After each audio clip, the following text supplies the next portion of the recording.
Welcome, everyone. So, just a brief introduction. This is our first video.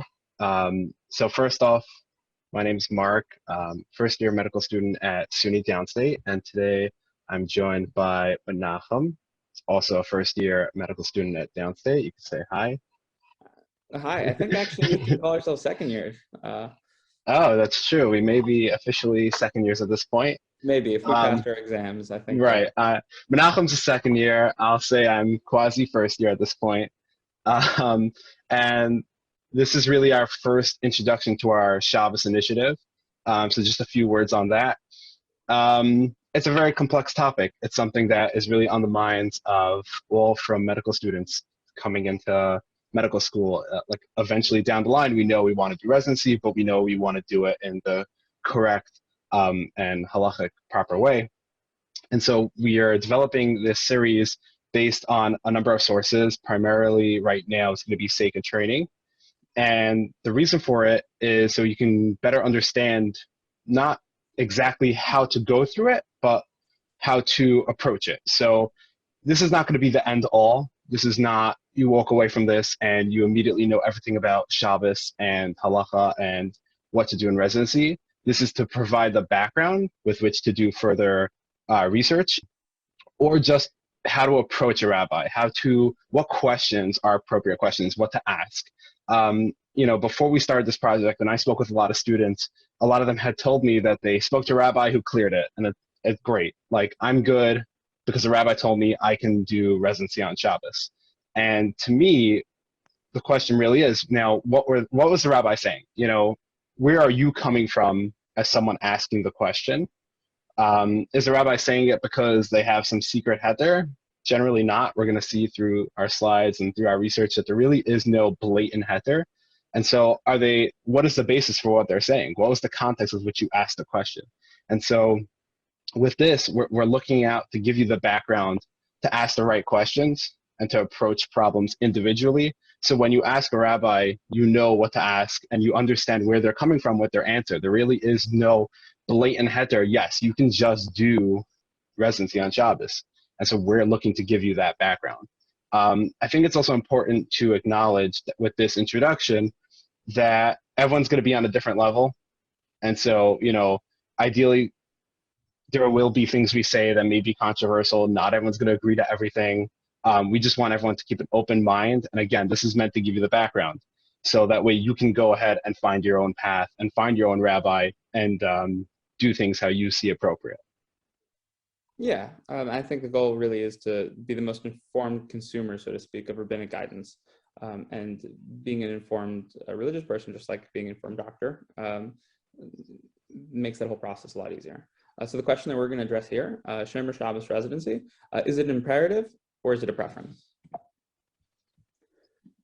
Important proviso, like Mark said, this is not meant to be in place of proper rabbinic advice. Nothing that we say would ever replace that for anyone here. I guess the closest thing that this would be is edutainment.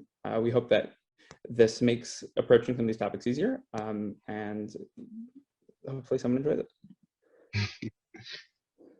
Before we continue, there's one thing I want to say just in terms of our setup. Menachem has done a ton of research, really well educated in general in medical halacha, and so a lot of this will be him sharing his resources and what he came along. And my role will sort of be to be like the layman's person, to ask the questions that you will be watching that you may have, and so that way we can come out with a really clear and concise understanding and we're all on the same page. Additionally, I do want to frame the conversation.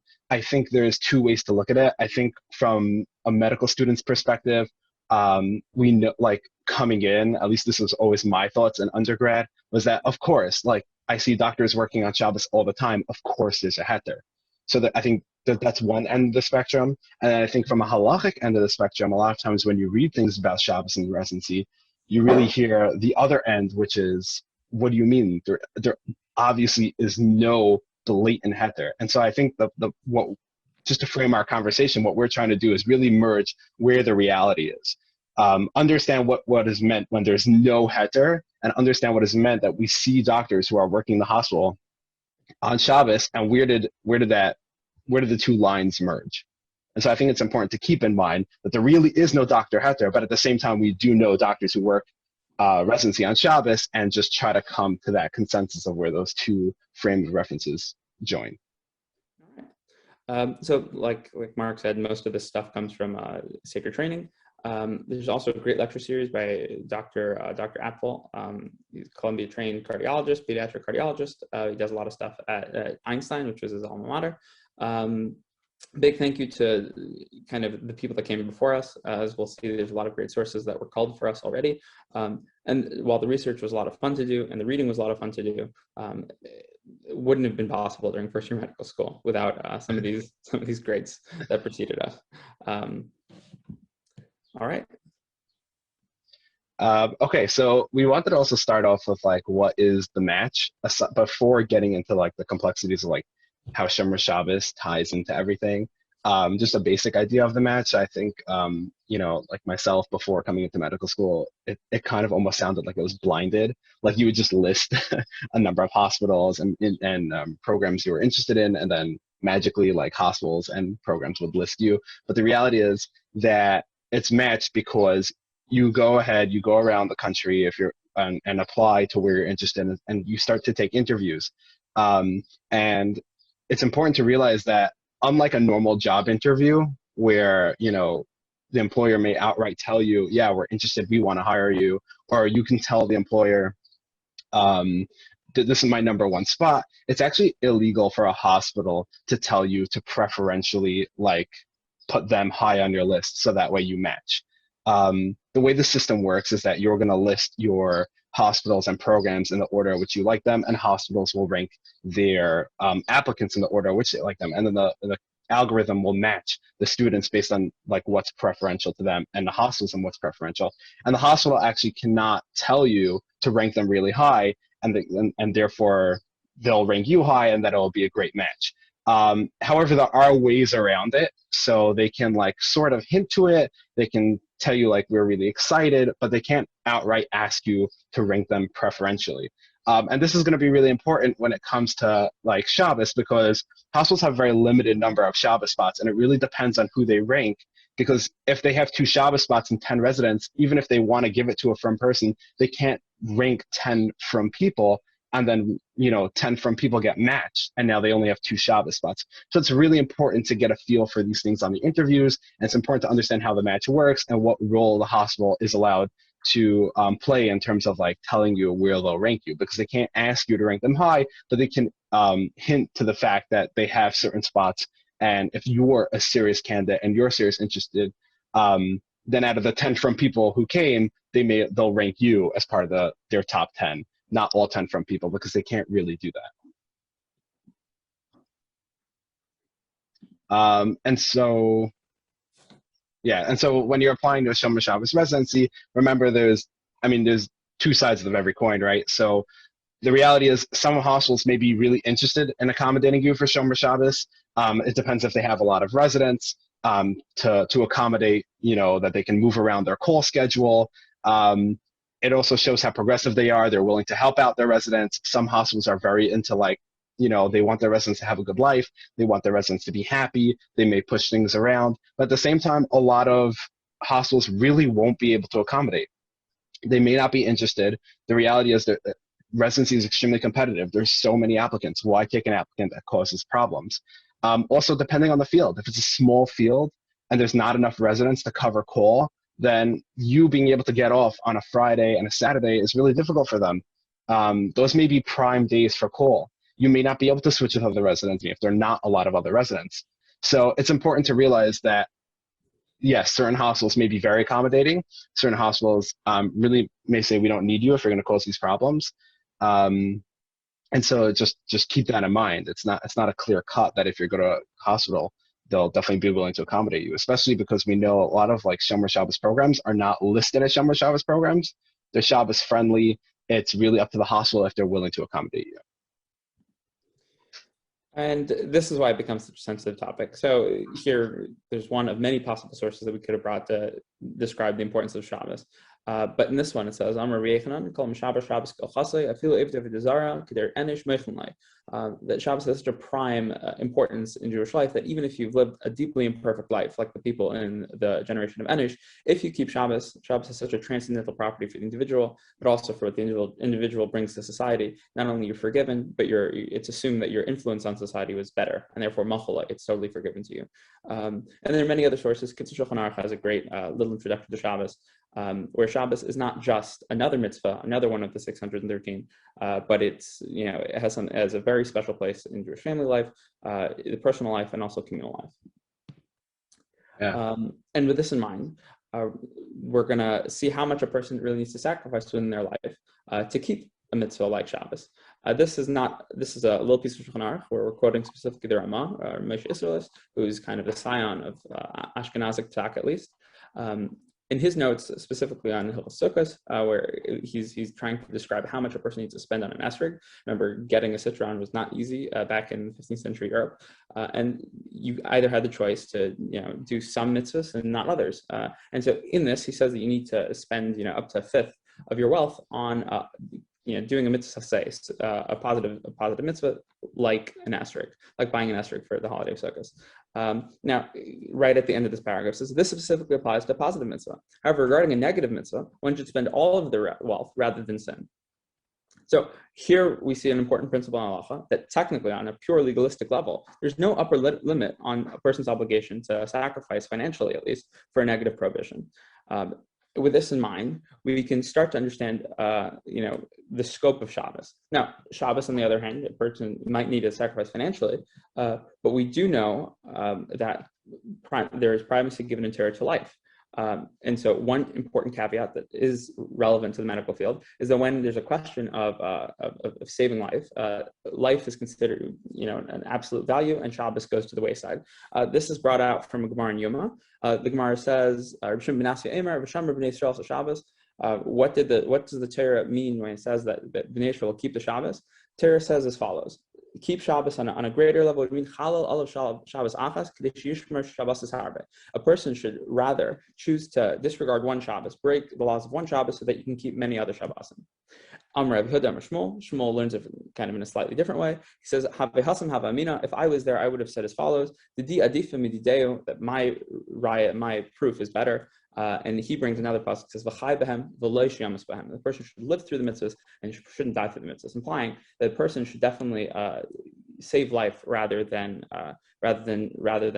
let life go away and keep Shabbos. A person to truly keep Shabbos needs to save a life. Now, this second proof from Shmuel is actually brought down in all our Makaros. There's a lot of nuance into which makar we use, which source we use. But for now, all we really need to know is that life trumps Shabbos on every level. Even the suffix of Gans Nefashos, even like a very, very low risk Shabbos would go by the wayside.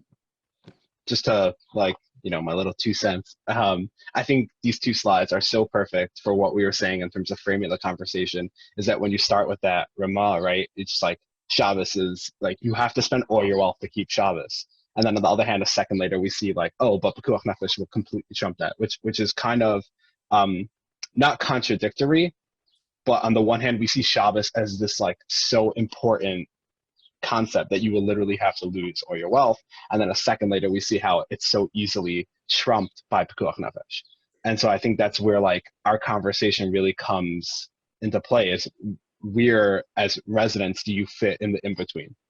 And I would say that like, just from like a personal perspective, right before medical school, I took a job as a medical assistant in NYU, and that was probably one of the first times where I had to very blatantly say, I cannot work Saturdays, and Fridays are going to be questionable.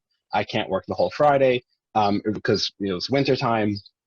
And this was the first time I was in an office where they weren't fully aware of what really Shabbos was. And so I had to explain it. And what's funny is that like when I was taking that job, it was so blatantly obvious I wasn't going to work on Shabbos, right? It was like, obviously, I'm going to go in, I like prepared mentally, I'm going to go in and I'm going to explain it to them, and there's a good chance I may not get this job. And what's funny is that like, within myself, like the contradiction of like being in medical school is like, oh, residency could be on Shabbos. And when you think about it, there's really no reason, it's funny how like that happens, where you can work in a medical field and obviously you can't work on Shabbos, but then certain parts of the medical field where you kind of assume there's that heter, like, well, yeah, I'm definitely going to have to work on Shabbos at one point. And so, that, at least for me, that's sort of where I'm coming from, and I think a lot of people are coming from, where they have those thoughts, where they knew they weren't going to work on Shabbos in one thing, but residency sort of has this like cloud of like there's some sort of pressure to do it, and the reality was like that cloud has to be clarified because that's not a simple thing. It's not simple, but as we're going to see, especially towards the end of this, at the more modern sources, there is a lot of nuance, and it really is based on these two sources. On the one hand, you do need to sacrifice financially for it. On the other hand, there is no reason to risk any amount of life. With that in mind, the question really isn't necessarily, are you allowed to save life on Shabbos? No one would argue that you are allowed to. The question is, are you allowed to put yourself in a state where you're being trained on Shabbos to eventually save lives on Shabbos? So we're going to start with one statement from Dr. Daniel Eisenberg. He has a great website, jewishmedicalethics.com, and he has a position piece on Shabbos Residency. He is one of the harder liners. He has great sourcing, and it's definitely worth reading his document to understand his position, which we're going to kind of give a preface for here. So in this one line, you can really understand where he's coming from. Jewish law does not allow the resident to compromise Sabbath observance for the sake of medical training. Now, where he's coming from is actually a pretty well-trodden path. Moshe Feinstein was once asked the question. He says that if you actually you don't have a moral imperative to learn to be capable, but you do have a moral imperative to help someone if you are capable. In other words, you have no moral imperative to become a doctor. If you are a doctor, you have a moral imperative to save life. And the way he writes it here is, "Hu asr mishum d'lislamed l'rapes le'kachiyuv." To learn how to become a doctor, just like to learn how to become an investment banker to make billions of dollars to give tzedakah, le'kachiyuv. You don't have a moral responsibility to live a potential life. Now, using this this foundation, that here the issue is that as a potential resident, you don't actually have the capability to save lives. And the question in point is, are you allowed to put yourself in a state where you're trying to educate yourself to be more competent? To that, Rav Schaffner is also of the opinion that even after completing all your school years, the future doctor must take special care to make sure that he has a Sabbath observant residency. If this cannot be arranged, says Rabbi Schachter, the student must simply look for a different profession. In another way he phrased it at another conference, he says, there's no reason halakhically why you shouldn't be a bank teller, even after medical school. Another very hardline position. That being said, to identify them as purely hardline positions is not too accurate. So far we've had Dr. Eisenberg. We understand kind of his position based on the Chuvas of Moshe Feinstein was one of the most, definitely in the United States, one of the most influential kind of halachic decisors of the 20th century. Hershel Schachter is one of the kind of most influential halachic decisors in the 21st century, definitely in the New York area. And now we're going to kind of hit the trifecta with Avram ben Avram. He is an ophthalmologist, I believe. I think he's still with us. He had a very special relationship with a guy named Shlomo Zalman Auerbach. Shlomo Zalman Auerbach was one of the really important halachic decisors, specifically in medical halacha, in all things science and Torah, in Eretz Yisrael. He had a deep relationship with Rav Yashiv. He had a very strong relationship with the Chaznich and others, and he also comes from a Chassidic background. So he, for many reasons, both social, kind of his positioning in the religious world, and also just his pure brilliance, everyone takes his opinion very seriously. Avram ben Avram would take all his halachic decisions from Rabbi Auerbach. And so the assumption here, again, he's asked the same question by Daniel Eisenberg, quite the instigator when it comes to these topics. And he says, Dr. Eisenberg asked him the question, are you allowed to not take a Shomer Shabbos position? So he, in 1 and 2, if you guys are looking at the PowerPoint, he says, one may not under any circumstance rank or accept a job or program that will not commit in advance to the person being off for Shabbos, starting Friday afternoon and in the afternoon before Yom Tov. I cannot agree with the second part of the sentence, since you have to be a real Talmid Chacham and Pesach to deal with the problems, right? So he's asked, what if I know how to keep Shabbos during residency? He says, you need to be an absolute genius. You need to be a Pesach par excellence to actually keep Shabbos in the hospital. Furthermore, you're going to be under a considerable amount of peer pressure. Okay, so now we kind of have we have a lot of opinions that are kind of lining up against taking a non-shomer Shabbos position. But as we said, this is much more nuanced, and this really is to give everyone listening a background potentially to how to make the right professional decisions. So what we can see from here is clearly there's no blanket doctor heter. In light of the above, though, how is it that we all probably know with 1 or 2 degrees of separation, many religious, totally Shomer Shabbos individuals that are able to keep Shabbos in a hospital? And I guess our thinking right now is, how do we get from point A, where we're holding right now, which seems quite morally defensible, to kind of the other side of this equation? So our goal right now is going to go through some primary sources to understand how to approach this topic on a halachic lattice, and kind of from an intellectual basis, and then we're going to look at from the primary sources, i.e., Gemaras, Shulchan Aruch, Rishonim, Achronim, and then we're going to go to modern halachic decisors. So that actually is a great segue into this conversation. All right, so we're gonna go back in time right now to Moshe Sofer, the Chasam Sofer. Chasam Sofer is really kind of an important person in halachic response literature, living kind of right during the Industrial Revolution in Europe. He lived in Prussia, which now is part of Czechoslovakia. He had one of the biggest yeshivas, and his derech of psak becomes incredibly influential throughout the 19th, 20th centuries. And anyone really doing smicha is going to end up learning a lot of these Shabbos Residency. So in one of these famous Shabbos Residency, which he has like 3,000 of them, if you really want to get nitpicky on them. So in his set of Shabbos Residency, he's asked the question by, there's a change in the local regional government. They're trying to get the mortality rate within the infant population, the birth mortality rate down. And so what they do is they appoint midwives that have special training from the highest, from the halls of science and medicine at the time, which kind of is an interesting thing to read. And the question here is, what if the only, and so the law was that by every single live birth that's going to happen in Prussia at that time, there has to be a state-mandated, a state-trained midwife. Now, in some of those provinces, the only midwives that would be there would be Jewish midwives, ostensibly religious Jewish midwives. And the question would be, what if they're called to a non-Jewish birth? Now, technically, the Gemaras that we're using before that talk about the sanctity of life really are only referring to Jewish lives. Partly because Jews keep Shabbos, and based on how you read the Makaros, that might be a contentious issue for a different time. But just to read his sources, how are you supposed to deal in the moment with that moral quandary, right? So you're talking to a Jewish midwife who's coming to a birth or saving a life, so to speak, that is not halachically mandated.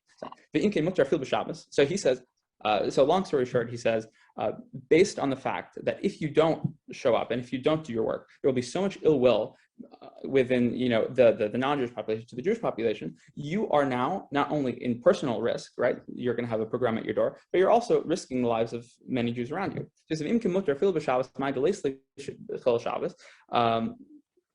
Therefore, you're allowed to pretty much do anything, even if there's an Issur D'Rabbanan. But to cut the umbilical cord, which would be an Issur D'Oraisa, try to ask a non-Jewish woman to do it. If there's no one there that's capable of cutting it, there's a kind of fashus, you have to right? Okay, so he's using mechanics as follows. You're afraid of instilling bad will in the 18th century, but I could also argue in the 21st century, can cause loss of life elsewhere. And therefore, if you're in that position, because of Eva, because of ill will, you're allowed to kind of even do malachas d'oraisa. Now, again, is he saying that there's a blanket heter? No, he's saying that if you're in that situation, you don't really have a choice. Remember, these were people that were already state mandated. The law came into effect, and they're trying to figure out what to do in that moment. His advice, though, is to try to get a non-Jewish woman to also have the same certification.